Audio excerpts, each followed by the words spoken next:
आदरणीय गुरुजनों को मेरा सादर प्रणाम व सभी विद्यार्थियों को सप्रेम नमस्ते। मेरी मातृभूमि भारत के स्वतंत्रता दिवस की 75वीं वर्षगांठ का शुभ दिवस वास्तव में हमारे लिए गौरव का क्षण है।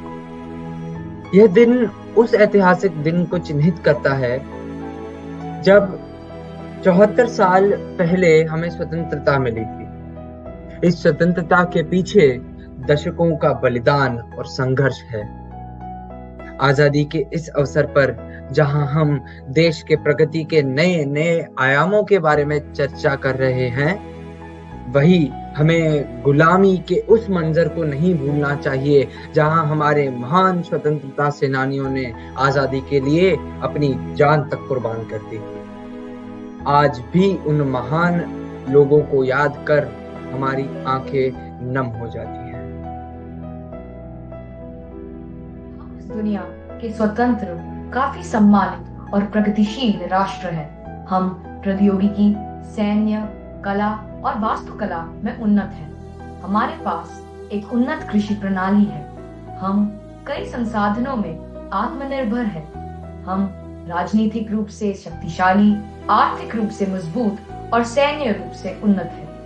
आज हम दुनिया भर के सभी महत्वपूर्ण अंतर्राष्ट्रीय मामलों में एक महत्वपूर्ण भूमिका निभाते हैं। हमारे युवा प्रौद्योगिकी और इंजीनियरिंग में दुनिया का नेतृत्व कर रहे हैं। वास्तव में आजादी के दिन से लेकर आज तक हमने जीवन के हर क्षेत्र में बहुत विकास किया है। हम भारत के लिए अपना बलिदान देने वाले नेताजी सुभाष चंद्र बोस, गांधी जी, नेहरू जी और अन्य सभी महान नेताओं और स्वतंत्रता सेनानियों के बहुत बहुत आभारी हैं। आज हम विश्व में एक स्वतंत्र, प्रगतिशील और शक्तिशाली देश है। हमारे पास दुनिया का सबसे बड़ा लोकतंत्र है। हमारे लोग बहादुर और साहसी हैं। हमारे युवा आज दुनिया भर में आईटी और इंजीनियरिंग के नेता हैं।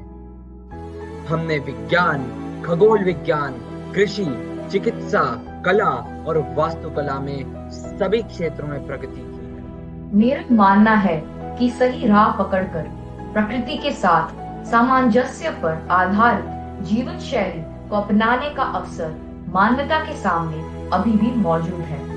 जलवायु परिवर्तन की तरह इस महामारी ने भी यह चेतना जगाई है कि विश्व समुदाय के प्रत्येक सदस्य की नियति एक दूसरे के साथ जुड़ी हुई है।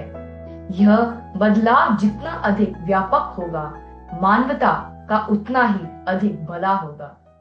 21वीं सदी को उस सदी के रूप में याद किया जाना चाहिए जब मानवता ने मतभेदों को दरकिनार करके धरती माँ की रक्षा के लिए एकजुट प्रयास किए। आइए रंग, पंथ और जाति के अंतर को भूल जाएं और अपनी भूमि पर प्रगति, समृद्धि, शांति और न्याय के व्यापक उद्देश्यों के लिए खड़े हों। आइए एकजुट हो, कड़ी मेहनत करें। हर भारतीय नागरिक को यह निश्चय करना चाहिए कि वह आने वाले समय में ऐसा कार्य करे जिससे देश का मान और अधिक बढ़ सके। लेकिन आज भी बहुत कुछ किया जाना बाकी है। हमें वर्तमान में सभी सामाजिक और आर्थिक मुद्दों के खिलाफ लड़ना होगा। हमें गरीबी, अशिक्षा और युवा बेरोजगारी के खिलाफ लड़ना होगा। हमें अज्ञानता के खिलाफ खड़ा होना होगा और अपने देश के हर कोने में शिक्षा का प्रसार करना होगा। सम्मानित साथियों, हमारे कंधों पर एक बहुत बड़ी जिम्मेदारी है। हमें अपने देश की प्रगति और कल्याण के लिए दिन रात काम करना होगा। अब वह दिन दूर नहीं जब दुनिया के सबसे शक्तिशाली देश हम कहलाएंगे। युवा होने के नाते हम कल के लिए अपने राष्ट्र का भविष्य है। हमें समस्याओं को देखने और तुरंत समाधान खोजने की आवश्यकता है। हमें एकजुट होना होगा, 1 और 1 11 होना होगा। आदरणीय साथियों, आज हमें जो मिला है वह पर्याप्त नहीं है। जैसा कि आप जानते हैं कि यह दिन हर साल इस देश को हमारे वादे याद दिलाने के लिए आता है।